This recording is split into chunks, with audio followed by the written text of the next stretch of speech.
They notice everything about you, except what it cost you to stay calm. People catch the way your jaw tightens when someone interrupts you, the way your smile flickers under a passive-aggressive comment. They see the surface. They always see the surface, but they never see what it took to not say what was really on your mind. They don't see the arguments you held back, the emotions you swallowed, the restraint it took to walk away instead of exploding, your praise for being composed. But no one understands how violent the storm inside you really is, and truthfully, you're tired of holding it all in. Tired of pretending that the noise doesn't reach you, tired of pretending you're okay with being misunderstood. There's a part of you that wants to scream, not because you're weak, but because you feel everything, and it's exhausting to act like you don't. You want control, but you don't want to become cold. You want peace, but not at the cost of your voice. You want to be the kind of person who isn't shaken by opinions, but you're still checking your phone to see who liked your post, who watched your story, who left you on scene. You're addicted to emotional tracking, measuring your worth by external reactions. You're not just seeking feedback, you're dependent on it, and it's not your fault. You were conditioned this way, conditioned to perform calmness instead of cultivating it, conditioned to be liked more than respected, conditioned to react instantly emotionally before ever asking yourself, is this worth my energy? But here's the quiet truth.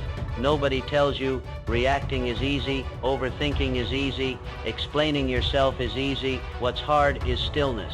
What's hard is letting someone misunderstand you and not correcting them. What's hard is choosing dignity over drama. What's hard is walking away, not to win, not to punish, but because peace is your new standard. But most people never get there. Most people stay trapped, not in circumstances, in patterns, emotional loops, a nervous system wired for threat, a mind rehearsing insults and rejections on a loop. You know that loop. You replay conversations hours later, imagining what you should have said. You analyze tone, timing, word choice. You try to decode their silence like it's a language, but all it does is burn energy. All it does is deepen your attachment to noise that doesn't deserve you, and yet you keep doing it. Because deep down you fear that if you stop reacting, you'll stop mattering. If you stop explaining, you'll be erased. If you stop showing your pain, no one will understand how deeply you feel. But what if the opposite is true? What if power lives in your stillness? What if the less you react, the more you're respected? What if emotional detachment isn't numbness, it's freedom? Because here's the brutal reality, the world doesn't reward emotional chaos, it forgets it. It watches you unravel, and then it moves on. It scrolls past, it turns the page. But the one who remains unmoved, the one who breathes slow in the heat of disrespect, the one who doesn't need to be loud to command the room, that's the one who becomes unforgettable. That's the one who owns the moment without ever needing to announce it, because there's nothing louder than self-control. You don't have to speak to be heard. You don't have to defend yourself to be powerful. You don't have to prove you're okay. You just have to be okay. And you become okay by reclaiming your inner authority. You become okay by no longer negotiating with your triggers. You become okay by learning how to sit with yourself fully honestly without needing noise to distract you. Right now you're caught in a pattern that punishes you. You react too quickly. You internalize too much. You assume too often. You make up stories in your head and live inside them like they're real. You're carrying old wounds into present conversations. You're treating every disagreement like a referendum on your worth. But none of this is power. It's prison. It's the emotional version of chasing your own shadow. You're chasing closure from people who don't know how to give it. You're seeking validation from rooms that can't even spell your name correctly. You're giving your energy to what you secretly resent. And that's the loop that must break. Because here's what you really want. You want to walk into a room and feel untouchable, not in an arrogant way, not in a detached, fake enlightened way, but in a grounded, rooted, self-owned way. You want to be the one who doesn't flinch, the one who doesn't rush to prove, explain, or react. You want to feel peace in your bones, even when the world around you is noisy, chaotic, unpredictable. You want to stop checking who likes you. You want to stop arguing with ghosts. You want to stop begging to be seen and start choosing to be sovereign. That's your real craving.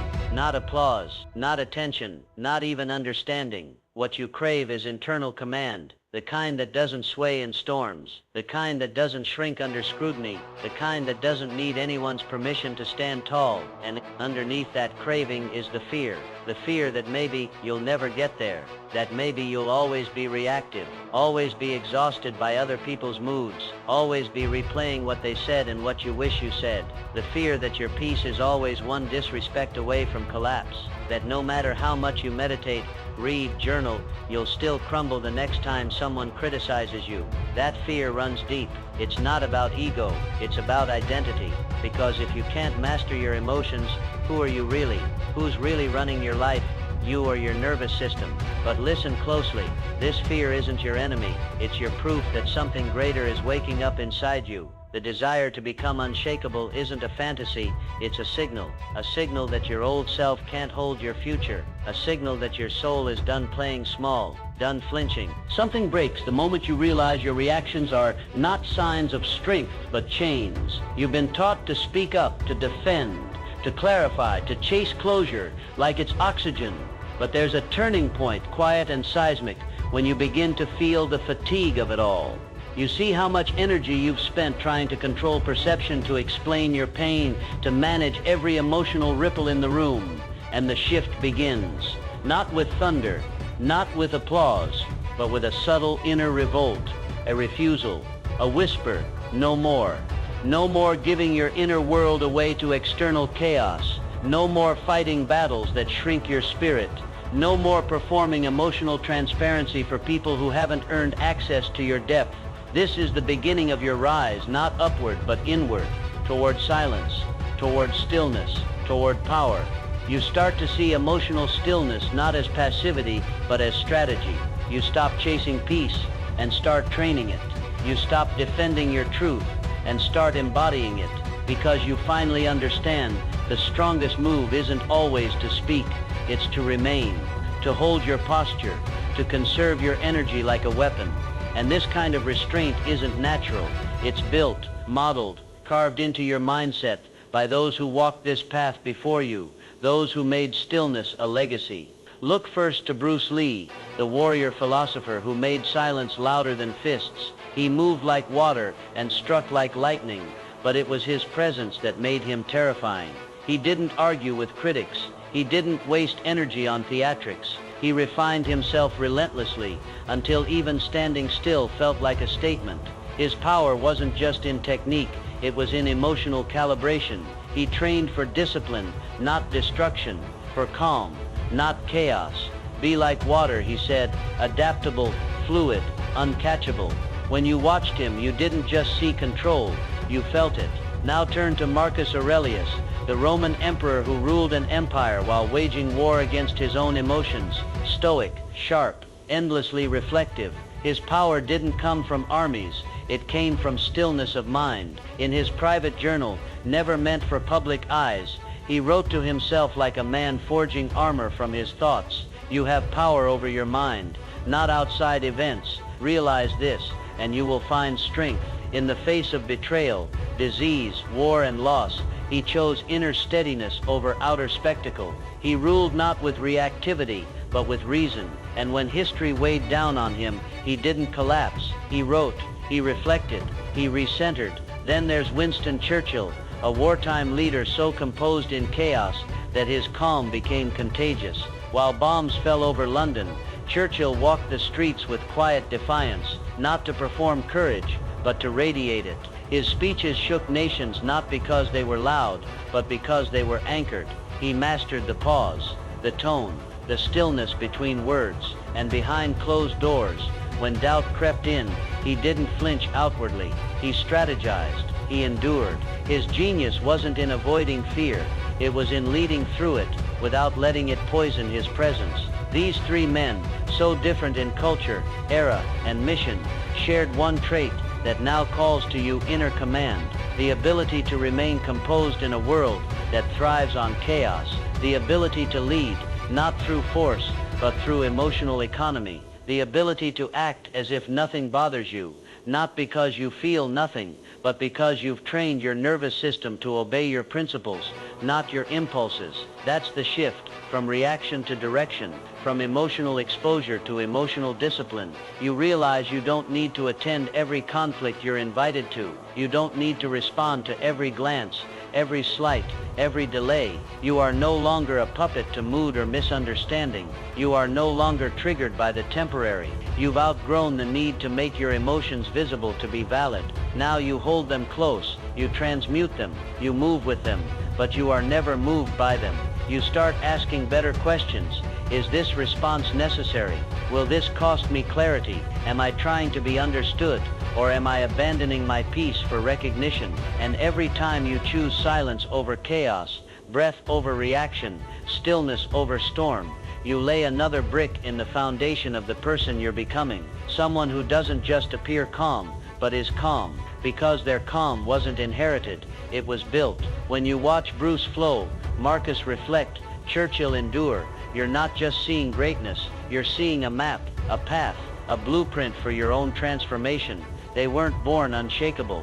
They became unshakable through tension, pressure, practice, and so will you. The more you return to stillness when provoked, the more you condition your mind to value power over performance. The more you delay reaction, the more you reveal the part of you that's ready to lead, not be led. The more you act as if nothing bothers you, not to deceive others, but to train yourself, the more you become the kind of person others can't predict, can't rattle, and can't ignore. Because here's the truth no one tells you. The most powerful person in the room isn't the one who talks the most, it's the one who reacts the least. And when that person is you, you no longer chase influence, you become it.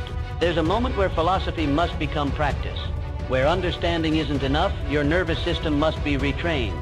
Knowing that peace is power won't protect you if you haven't rehearsed what peace feels like when chaos walks into the room.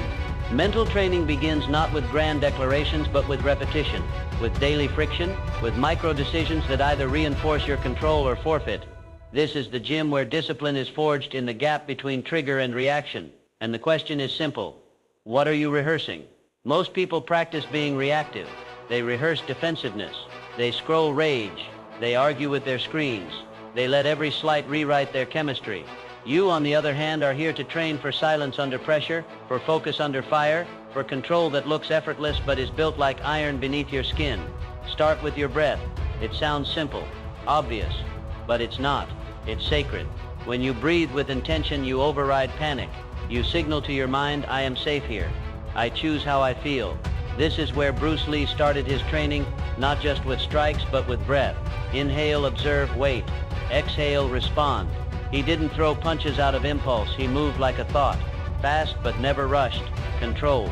He trained his reactions in solitude so that by the time conflict arrived, he had no need to react. He simply acted decisively, minimally, flawlessly.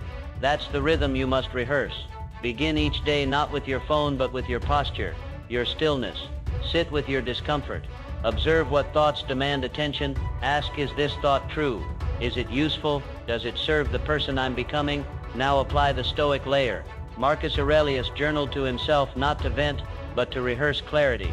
His morning routine wasn't a motivational video, it was philosophy in ink. He prepared his mind to be offended. He wrote, "Today you will meet people who are rude, arrogant, deceitful, not as a warning, but as a grounding." He trained his expectations to match reality so that he could remain steady within it.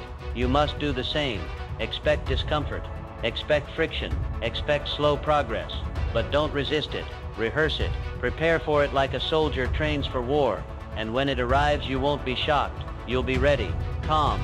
Not because the world is fair, but because your mind is trained to be firm. Then we step into strategy with Winston Churchill. His mental discipline wasn't forged in temples, it was built in war rooms. Amid bombings, betrayals, and dwindling hope, he organized his thoughts like a general marshal's troops. He didn't panic, he planned. He structured his day with routines. He used rhythm to counter chaos.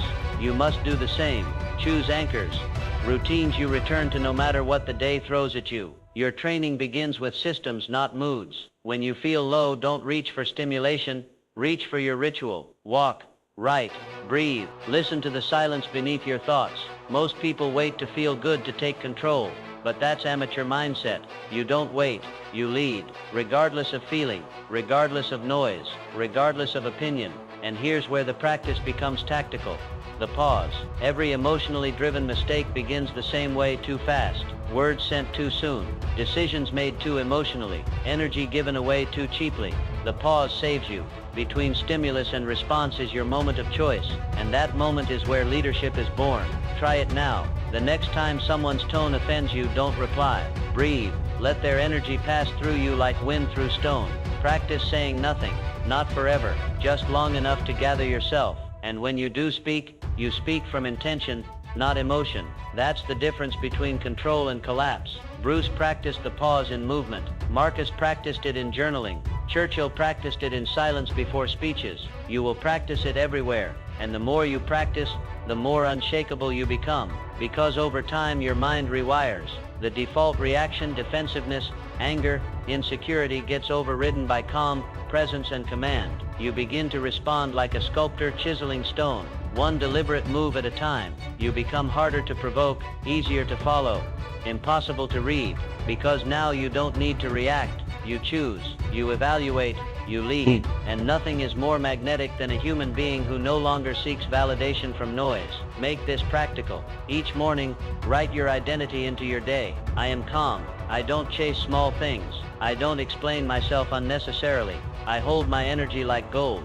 Say it until it becomes your operating system. Repeat it at night, so your subconscious learns to choose calm while you sleep. And when the tests come, as they always do, you won't be guessing who you are. You'll already know. You trained for this. You're not pretending nothing bothers you. You're building the version of yourself that selects what's worth being bothered by. Because ultimately, mental training isn't about denying emotion, it's about elevating above it. You are no longer here to be easily read. You are no longer here to react for sport. You are here to walk like thunder beneath the skin, to speak only when necessary, to feel deeply and act wisely. That's mental control. That's how leaders are born. And that's the path you're now walking, one pause, one breath, one unbothered moment at a time. Anyone can act calm when life is quiet. Anyone can breathe slowly when the world is soft, but mastery isn't measured in stillness when it's easy. It's measured in your ability to stand unshaken when life bares its teeth. True emotional control is not tested in isolation. It is tested in public, in pressure, in conflict. In those small, sharp moments when you're blindsided, when life hits where it hurts most. Mastery means becoming the kind of person whose peace is not seasonal, not conditional, not dependent on how kind or fair the world is. It means being the eye of the storm, untouchable not because you hide from chaos, but because you walk directly into it and remain unmoved. Bruce Lee understood this better than most. Watch footage of him sparring. Watch interviews where critics tried to provoke him. He didn't shrink. He didn't rage. He stood completely present. His body could move at lightning speed, but his eyes remained calm. His breath stayed steady. His responses were short, clear, often laced with almost playful detachment. That's not accident. That's not temperament. That's trained. Bruce didn't just practice kicks. He practiced emotional neutrality because he knew the first to lose composure loses clarity, and the one who loses clarity loses control. In the inner war of emotional mastery, Marcus Aurelius fought daily battles against his own impulses. Imagine the life he led, Emperor of Rome, facing betrayal from friends, rebellion from generals, death in his family, and constant responsibility over millions of people. Yet when he sat down to write to himself, there is no chaos in his words, no venom, no panic. Instead, he writes of control, of humility, of endurance. You have power over your mind, not outside events.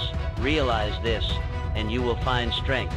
He knew he could not stop storms from coming, but he could build himself into a man who withstood them. That's mastery. And then there is Winston Churchill, who faced one of the darkest hours in human history, while bombs fell on London, while fear infected the streets, while the future of his people looked all but doomed. Churchill refused to let panic lead him. His speeches were measured. His presence was steady. He walked the streets in the middle of bombings not as a show, but as a signal that leadership does not crumble in crisis, that real command is not loud hysteria, it is a quiet resolve that radiates outwards. He once said, "Fear is a reaction, courage is a decision," and he lived it. That is the level of mastery you are walking toward now. It begins in the moments no one sees, when you're criticized and stay silent, not because you have nothing to say, but because you have everything to protect your energy, your clarity, your peace. It begins when you're disrespected and you let it pass, not from weakness, but from the ultimate strength of knowing that your reaction is a currency far too expensive for cheap provocations. Emotional mastery means training your nervous system to stay neutral, not numb. Neutral. You feel everything. You just own everything. You learn to let others have their noise, while you own your stillness. The practice is simple, but relentless. The next time you feel attacked, pause. Feel the emotion rise. Don't suppress it. Watch it. Witness it. Observe how your body prepares to react, and then choose differently. Return to breath. Return to your anchor phrase, I am not moved by this. I respond. I do not react. I am not here to be understood. I am here to be in control. The longer you hold that space, the more your mind rewires itself, the more you become emotionally bulletproof. And understand this, emotional mastery is not about perfection, it's about recovery speed. Even Bruce Lee would get frustrated. Even Marcus would struggle. Even Churchill would feel fear. The difference, they return to center faster than most people, even recognize they've been pulled off course. They didn't spiral for hours, days, weeks. They corrected instantly. They trained themselves to spot emotional hijacking in real time and shut it down. This is where you must live now, in the tension, in the moments when you feel most like reacting, because this is where greatness is built. Not in comfort, not in praise, but in silence, in restraint, in deliberate control. Soon enough people will notice. They will test you less. They will speak to you differently. They will feel your energy shift, because unshakable energy is rare, and rare energy commands respect without a word spoken. Emotional mastery is not about becoming untouchable. It's about becoming unreachable to the things that used to own you. The need to be liked, the need to be right, the need to have the last word. You leave those behind now. You rise like Bruce. Flow, but stay grounded. Like Marcus, rule yourself first. Like Churchill, lead through presence, not panic. And in doing so, you become the person nobody can rattle, nobody can read, nobody can control, because you no longer react like everyone else. You respond like who you've trained to become. When I'm gone, because control is never just about this hour, this day, this week. Emotional control, inner power, unshakable calm. These are not just for comfort. They are for immortality. They are for impact, for legacy, for something that outlasts breath. You were not born to be reactive. You were not built to die average. You were not designed to be a slave to mood swings, arguments, or opinions that will be forgotten before the year ends. No, you were made to leave echoes, to build something with your presence so deliberate, so rare, so stable, that when you leave the room remembers you. That's what legacy is. Look at Bruce Lee. His life was short, his words were few, but his presence rewired the world. He didn't chase trends. He didn't try to fit culture. He built a philosophy of life so lean, so distilled, so principle-based, that decades after his death, his name still vibrates through every dojo, every film, every mind that has studied discipline. Why? Because Bruce Lee was not loud. He was clear. His legacy was not based on followers. It was based on foundation. He built what would last. And that is your charge now, to build what lasts. Every moment you choose calm over chaos, patience over reaction, dignity over drama, you are laying bricks in your legacy. Because people don't remember noise, they remember presence, they remember how you made them feel, and nothing makes people feel safer, more inspired, more drawn in than someone who walks like they already know who they are. It's why Marcus Aurelius, a ruler from 2,000 years ago, still governs minds today. The Roman Empire has fallen. His palaces are dust, his armies long gone. But his words, his reflections, his stoic practices, they live. Because he ruled himself first. Because he documented not his victories, but his inner battles. He left us not the story of a conqueror, but of a man relentlessly mastering his own response to life. That's immortality. Marcus didn't care about his reputation, he cared about his reality. He cared about truth. He cared about becoming a man his future self would respect. That is the new scoreboard you must adopt. Am I becoming someone my future self would bow to? And then there is Winston Churchill, whose words alone have outlived enemies, critics, even history's distortions. He knew the role of presence in leadership. He knew the role of tone, timing, silence. His speeches rallied not because of volume, but because of vision. His words were not written to impress the next headline. They were written to withstand the next century, and they have. To each there comes in their lifetime that special moment when they are figuratively tapped on the shoulder and offered the chance to do a very special thing, their destiny. That moment is now yours. You are standing at the shoulder tap of your life. The call is not to be louder, it is to be deeper. The call is not to win arguments, it is to win yourself. The call is not to control others, it is to master what most people never master, their own inner climate. And here is the truth about legacy most will never understand. Your calm is your monument, your restraint is your statue, your dignity is your empire. You may not have your name on buildings, but if your presence trains one person to breathe slower, to choose better, to lead with grace, your legacy is already carved in stone. You become rare, and rare people echo forever. Bruce Lee's flow, Marcus Aurelius's reflection, Winston Churchill's resolve. These were not accidents.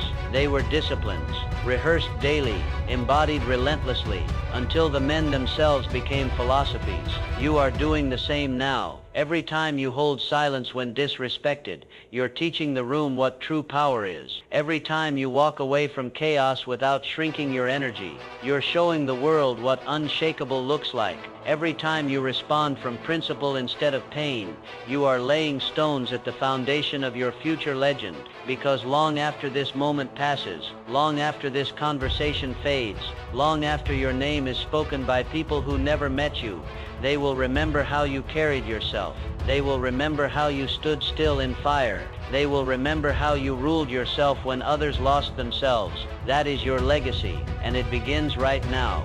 There comes a day when you stop explaining yourself, not because the world finally understands you, but because you finally understand yourself. You look around and realize most people are addicted to noise, drowning in reactions, slaves to moods that rise and fall like cheap tides. But not you, not anymore. You stand at the edge of your old life, the version of you that flinched, that explained, that needed to be liked, that needed to win arguments nobody even remembers. You stare it down and you walk past it silently, because true power doesn't announce its arrival. It arrives. It exists. It takes up space without asking permission. That's who you are now. The person who is studied in silence. The person they can't read. The person whose stillness becomes unsettling because it reveals the emotional chaos of everyone else. You have entered the rarest space in the world. The space where peace is no longer reactive but sovereign. Look at Bruce Lee. He didn't perform control. He became it. Look at Marcus Aurelius. He didn't write about philosophy to sound wise. He wrote to command himself when the world was falling apart. Look at Winston Churchill. He didn't deliver speeches to impress. He spoke so the future would remember the unshakable nature of a leader who refused to be governed by fear. And now it is your turn to breathe slowly when others panic, to stand still when others crumble, to walk away when others beg for chaos. You are no longer competing for attention. You are no longer explaining your worth. You are no longer available to everything and everyone, because your energy is rare, your presence is rare, and rare things are protected, not offered to the world on discount. From this moment forward, you walk like you already know how the story ends. You win, not because you crush others, but because you have conquered the only battlefield that ever mattered, the war within. When they test you, stay silent. When they bait you, stay still. When they disrespect you, stay distant. Let your calm educate them.